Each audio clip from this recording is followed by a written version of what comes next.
Thank you, Madam Deputy Speaker. I'd also like to add my thanks to my right honourable friend, the member for East Yorkshire, for all his work on this important bill and sticking up for the consumer and consumer rights and the small guy in the street. Good quality parking services are a vital element of all of our communities. And before coming to this place, I had the enormous privilege of being the Cabinet member responsible for parking services at Chichester District Council.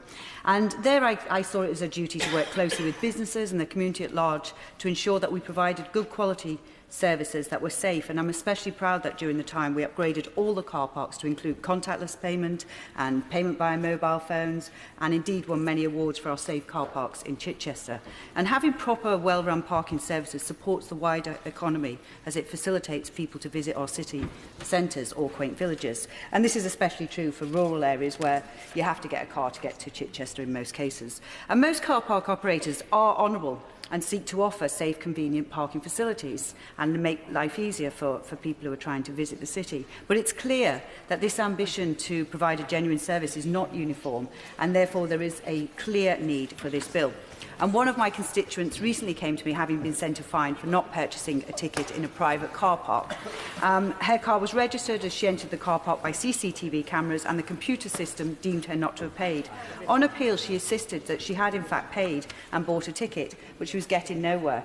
It was her word against theirs, and that's often the problem with these situations. A few weeks later, she actually returned to me triumphant because she actually found her purchased ticket and was able to prove her innocence. However, most of us don't keep old parking tickets. And hearing stories like this, it's no surprise that we now see 13 times more fines issued than a decade ago.